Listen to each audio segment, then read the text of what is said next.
Look, since I am to trust you men with my life, I suppose I should explain. I've just come through from Edinburgh, where I've been staying with a very kind couple who took me in upon the recommendation of Father Patrick Anderson, of whom you will no doubt have heard. I had to travel to London to complete some business with the King, and... You're not telling us you were involved in treason? Not unless it is treason to try to reopen dialogue with King James upon matters of religion.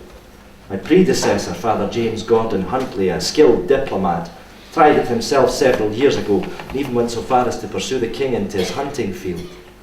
Had it not been for the reckless actions of those that planned the gunpowder plot, I cannot help but think that King James would have been better disposed towards the Catholic faith, particularly since it was the faith which his mother died to defend. Nevertheless, like Huntley before me, I was dismissed and given safe passage to France, and it is from there that I have returned. You're a fine speaker, Mr. Ogilvie, and one of great courage by the sound of it. I believe in the gospel, Mr. Stewart. It's my conviction that the Pope is its herald, appointed by Jesus Christ, and no state law from any king or government can displace that authority. Then, however much I might not hold with your beliefs, I do believe you have the right to hold them. And you can trust me. Thank you. Robert, I think you had better take this gentleman, Marion Walker. It'd be the safest place. She sheltered many a priest under her roof. For a widow, she's a tough old bird. Robert, tell them about the crucifix. Oh. 10 years ago, Marion Walker was hauled up in front of the kirk session for having a crucifix painted on a board in her house. How did she respond to the charge? She told them, aye, and I'd have more if I had the siller to buy them.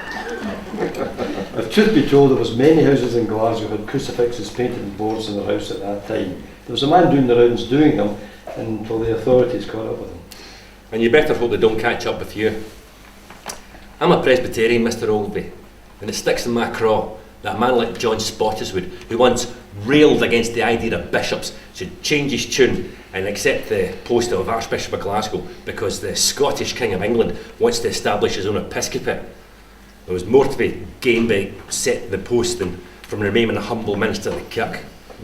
As far as I'm concerned, and many churchmen like me, John Spottiswoode's a Judas. Well, it may interest you to know, James, that his daughter Anne was in my shop this morning asking after you. Really? Yes. And she was also saying that Spottiswoode himself is looking on the lookout for priests spouting the Roman religion in the streets of Glasgow. The King's using him to fend off criticism from the kirk by coming down hard on Catholics. On the other hand, he does have a beautiful daughter. Would you want the Archbishop for a father-in-law? There you go, get your laughing gear round that. Oh, thank you. Ah, bless your heart, Mary. Here, Robert, give us a wee shout when you're having mass, eh? You don't miss much, Mary, do you? Ah, well, lucky for you, I don't tell much, eh?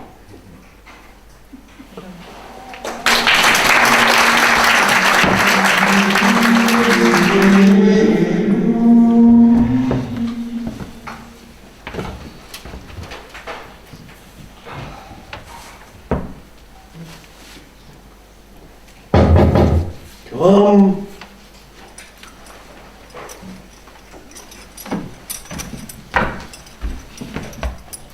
Lord Archbishop, Lord James Hamilton is here to see you, sir. Thank you, Andrew. Send him in.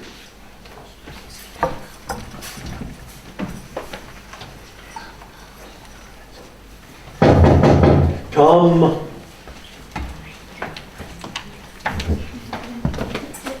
Lord Archbishop. James, how good of you to come. Come, James, you must not stand on ceremony. Yes, Archbishop. And you must call me John. We're old friends, as much as the title of Archbishop is still a novelty to me. Yes, John. Do sit down. Thank you, John. I trust you had a pleasant journey from Maidenhead. Aye, indeed, and you, John, are you well? Aye. And Rachel and the children, and the boys, John and Robert. All well, thank you, James.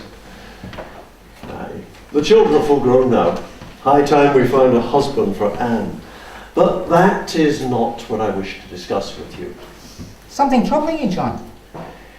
The office of Archbishop places me in a difficult position, as you know.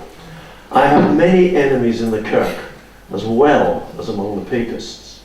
My loyalty to the king has brought me great prosperity, and we have all benefited from the spoils of the defeat of papistry in our city. Aye, there's truth in that, but you're not coming out in sympathy with the papists. No, my pressure on the papists is the best card I have to play against the paltry accusations of the Presbyterians, and my sympathies aren't with them either. Yet you were an ardent supporter of Presbyterianism for many years, John. They forget that too readily. Aye, but I remember the General Assembly 4 years ago, when I presided as moderator and abolished presbytery in favour of the King's new episcopate. King James has vision for a united Christendom in Britain. Why can't these narrow-minded fools see that? Let us not forget that it was not just the Catholics who plotted the murder of the king. There was also a murderous Presbyterian plot too, accusing the king of popish affectation. Edinburgh was to be razed to the ground for it. Aye, there are many in Edinburgh who would have perished if the king had not settled for a fine to be placed upon the city. Anyway, James, as you can guess, I have not called you here for theological disputation, but to discuss matters of a more practical nature.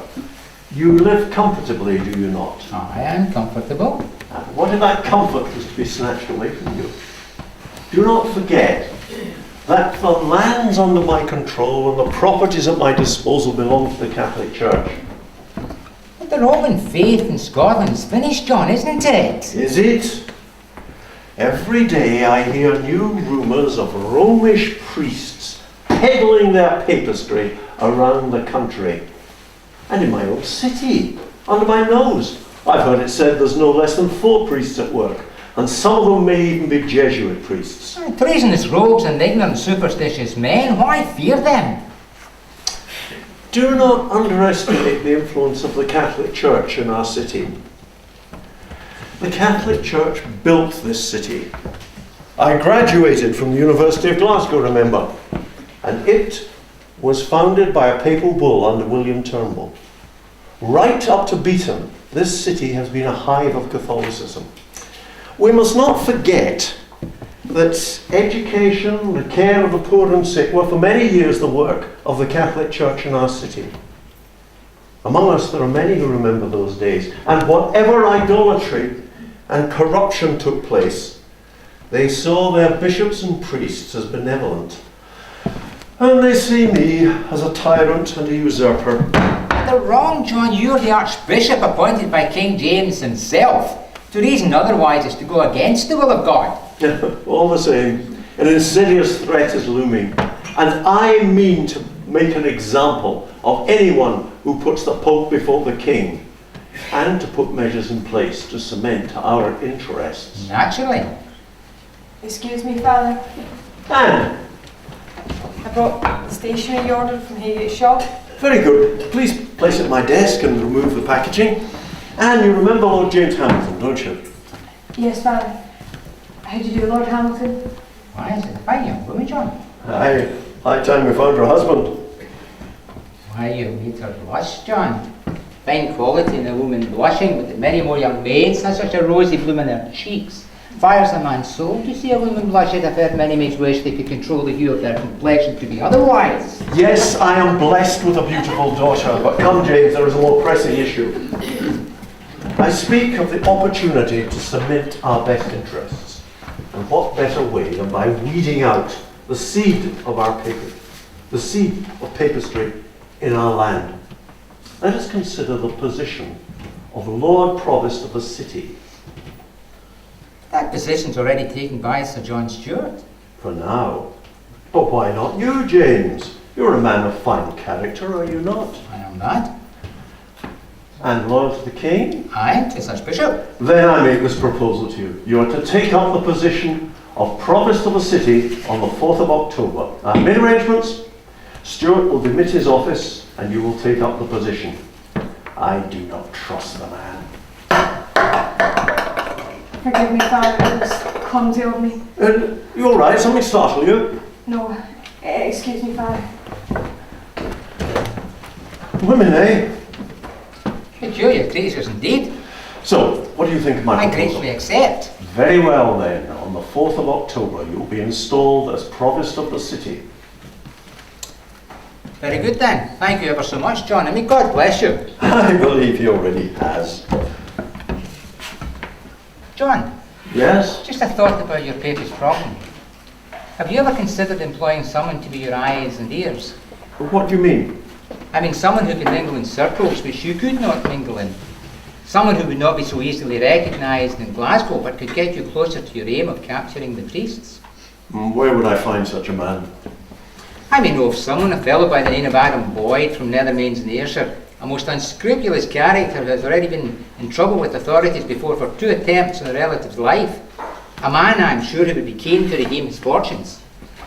I am the Archbishop of Glasgow. I could not be seen to deal with such a man.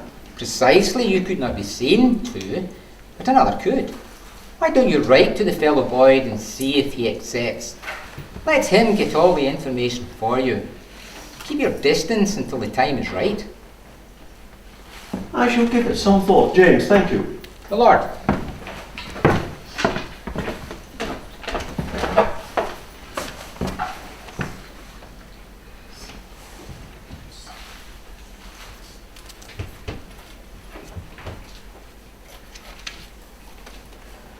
Right assured friend, I write to you in good faith, seeking your assistance in a matter of the utmost sensitivity relating to the welfare of king and country, in a matter which concerns the apprehension of Romish priests.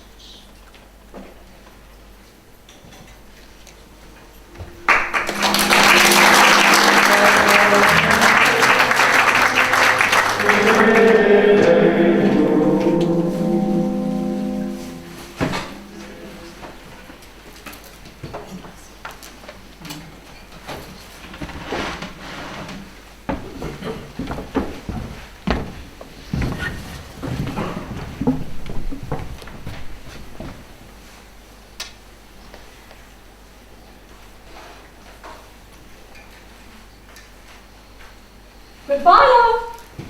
Cheerio, Mr. Forrest. Cheerio, Mr. Monteith. Yes, same time tomorrow. Goodbye, Mary. Goodbye. That woman's got a voice for cool and soup. Aye, but she has a heart to warm it. Thank you for serving the Mass, Robert. That's them all away now. We're in peace. That was a lovely Mass, Father Ogilvie. Sure, every Mass is lovely, Marion. Marion, you've got to keep your voice down or the authorities down on us. Son, this is my own house. I'll say what I like, and you'll like what I say. And you're a relative of William Heegate, who served with my father as a notary to Archbishop Beaton. You must be burning in his grave if he could hear you now. Prudence, Marion, prudence is what we need. My grandfather was a very brave man, but he wasn't very prudent, and he got into trouble from Queen Mary herself for rumour mongering, along with your husband. He was trying to save the Queen by warning her of a murderous plot yet Herr Darnley was hatching. I'm not disputing my grandfather's bravery and his loyalty, but my father, you've got to be discreet. My father got into trouble from the countless number of times for his indiscretions. And if you keep shouting your mouth off in the street, you'll have the authorities down and talk over us and we'll know all about it. Well, I'll tell them what I told them the last time. Father Ogilvie, they'll tell you what I said to them when they arrested me for having a crucifix in the house. I think you might have mentioned it once or twice, Marion. Aye, 3 or 4 times. Well, it's worth repeating. I have mayor with a silver to Bible with. Sure as my name's Marion Walker, I'll no be tell what I can and cannot have in my own house. You expecting someone, Marion? Not that I know of. Robert, hide the sacred vessels. Marion, you go and answer the door. I hope it's no trouble. I wouldn't be so sure if it is. Good morning, young man. Good morning, ma'am. Do I have the pleasure of addressing Mrs. Marion Walker? I am Marion Walker. But whether I know it's your pleasure remains to be seen. What are you after? Oh, you're straight to the point, ma'am. So I'll be equally straight to you. That's fine. I can't have a day with crooked talk. I'm here to ask your help, ma'am. But it's a sensitive matter. May I come in? Please, sir. Thank you, ma'am.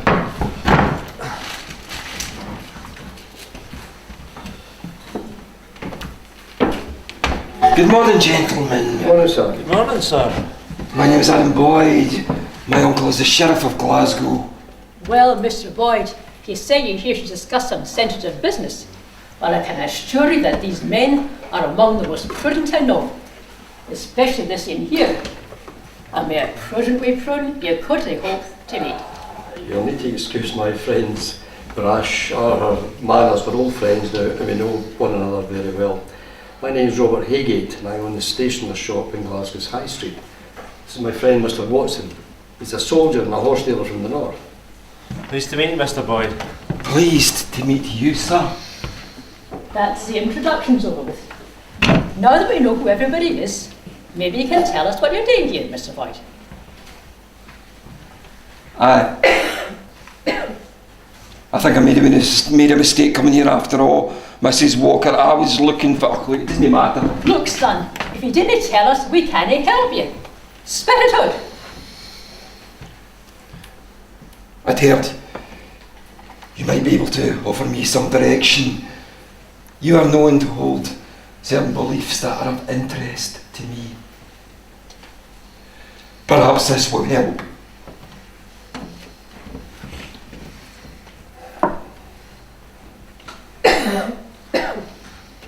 Aye, well, it's a step in the right direction, son. Sit down. You see, I'd like to take instruction to become a Catholic, and I wonder if you knew where I might be able to find a priest. What made you think to come to this house to look for a priest, Mr. Boyd? Mrs. Walker's record shows a strong adherence to the faith, even in the face of fierce adversity, sir. Aye, there was a time 10 years ago when I was dragged before the kirk and charged with having a crucifix in the house. And you know what I said to them? I said, I'd have mare with the silver to buy them. I've travelled from Ayrshire, earnestly seeking to know more about the Catholic faith myself, and with a view to helping my uncle the sheriff, a man whose health is in decline. His desire to be confessed grows even greater. If I could only find a priest, I might be able to arrange for him to meet with my uncle. So your name is Adam Boyd. And your uncle's name is also Boyd? Aye. That's right, and from a very respectable family, sir. My uncle is Sir Thomas Boyd, a man whose health is in decline and his desire to be confessed grows even greater.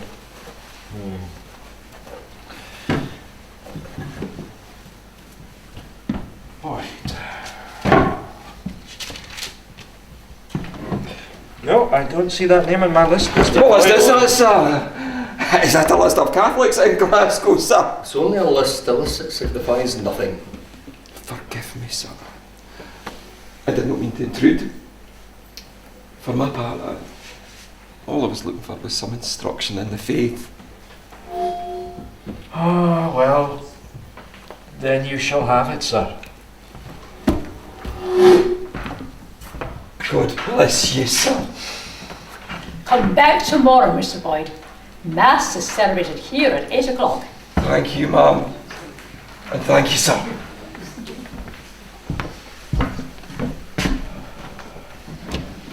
Although, I'm not so sure that you're a soldier after all. Well, in a manner of speaking, it is no lie.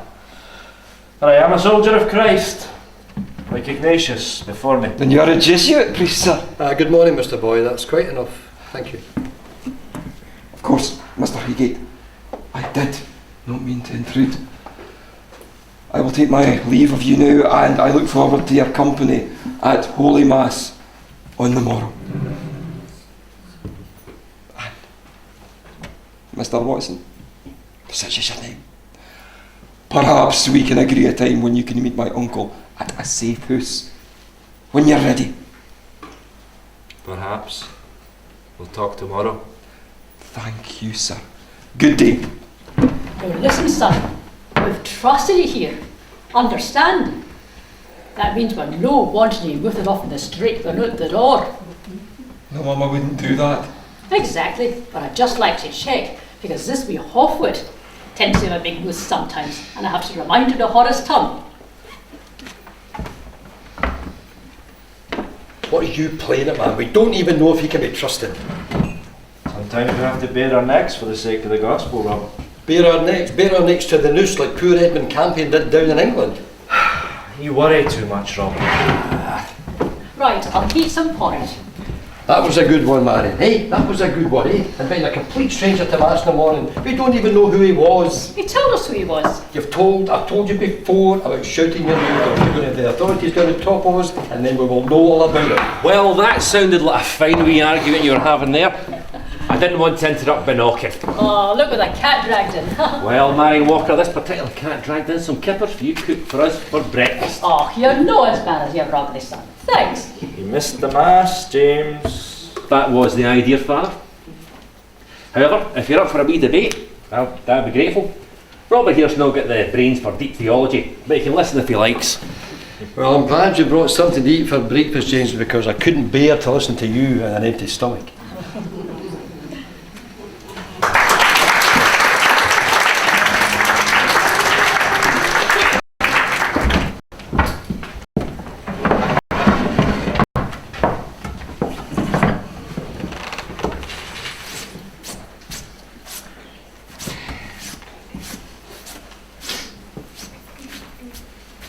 It's a fine milky white arm you've got there, miss. Aye, there's a fine fist at the end for anybody who gets out of hand.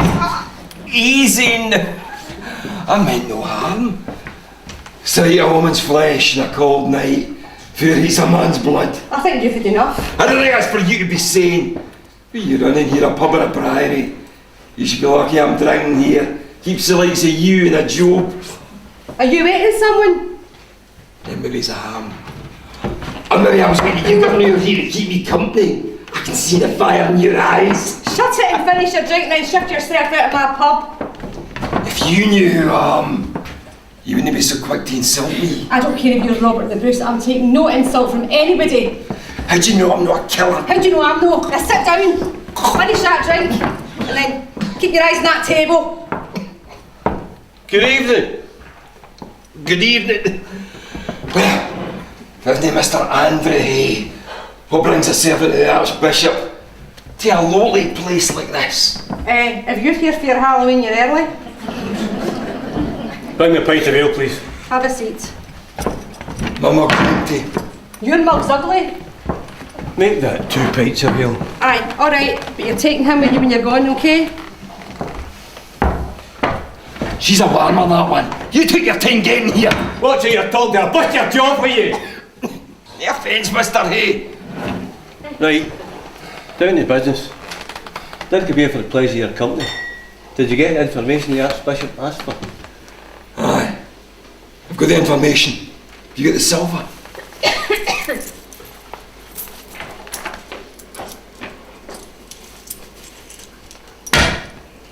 What's that? I agreed to do it for 75 pieces of silver. That's all you're getting until deliver the priest. Then you'll get the rest. You've got no idea what I've gone through to get that information. Putting up with that dour-faced old bitch Marion Walker and her pious group of... I don't care what you've gone through, to get to the point. 2 mugs of ale, sir. One for you, sir, Thank you. and one for Boheed. I'm going You sit your backside, they'll be able to sit down. Will that be all, sir? Yes. Thank you. My pleasure, sir. Cheers. Right, Boyd. You've had a drink to wet your forked tongue. So get on with it. If you threaten me again, I might not be so inclined to give you this information. Right. I have the names of all those I've seen attending the priest masses at Marion Walker's house, and I will deliver them to you along with the priest for the agreed sum of 75 silver pieces. When and where?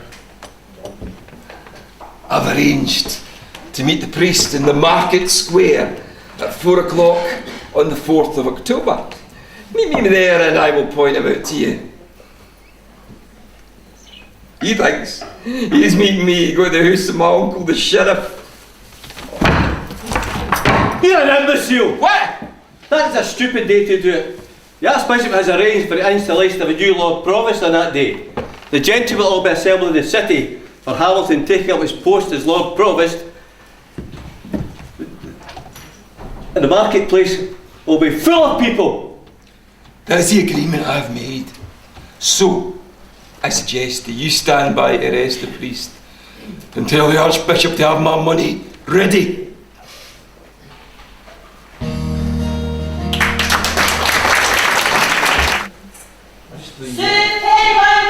Fresh fruit. Would anybody like to buy some fruit from a poor old woman? Anybody want to buy any fruit? Come and get some fresh fruit. Lovely bread.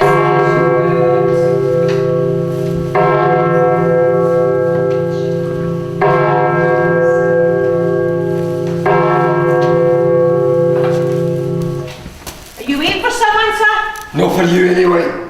Why don't you buy some of my nice warm soup to ward off the cold? I don't want soup or anything else for that matter. Is he buying some of your soup? He'll be wanting a nice bit of bread to go with it, I'd imagine. Don't want any bread! He doesn't want any of your mouldy bread. My bread's not mouldy. It was baked fresh this morning. Every time I come here to sell my warm soup to these lovely people, you come here with your mouldy bread and scare them all away. You wouldn't sell any of your soup if it weren't for my bread. What? I don't want to hear soup and I don't want to hear bread. Do you understand me? Look, you two, can you not see you're annoying this fine gentleman? He doesn't want any of your soup and he doesn't want any of your bread either. What a sophisticated gentleman like this needs is a nice piece of juicy fruit. Like this apple. Fit enough for the Garden of Eden. If you'd Adam and Eve it. Beat it, the lot of you.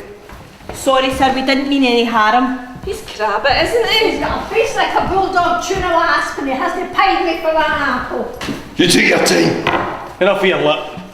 Did you get the names? Money first. Right. Right, I'm going. You'll be here in a minute. Better be. You for a doing. Yes, I'm coming now. I'm off.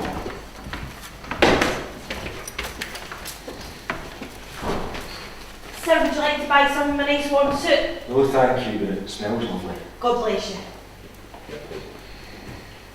Mr. Watson! Mr. Watson! James. It's a fine cold grey October day in Glasgow, Aye, it is that. So what brings you here? I was supposed to be meeting Adam Boyd. He's meant to take me to the house of his uncle, the sheriff. You'll have heard the news then. About what? My father's permitted his offices Provost to Glasgow to make way for Lord James Hamilton. He'll be a puppet for Spottiswood.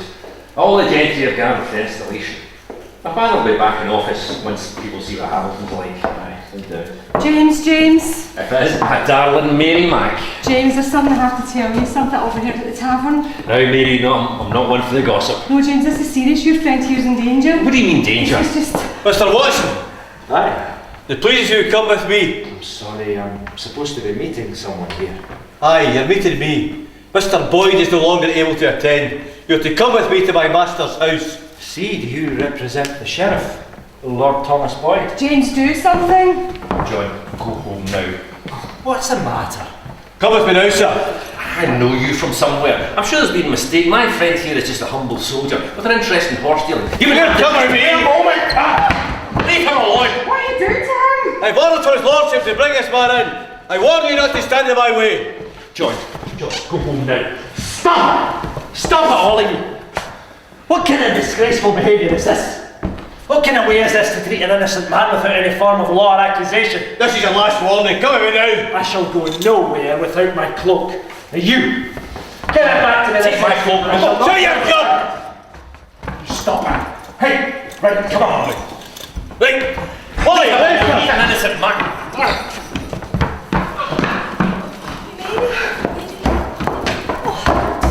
Did you see what happened there?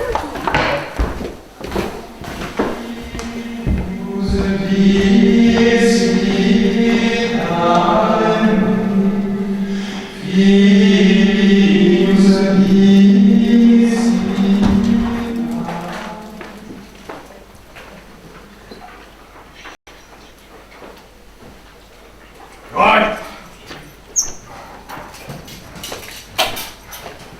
Get up. Sit down. Sit down.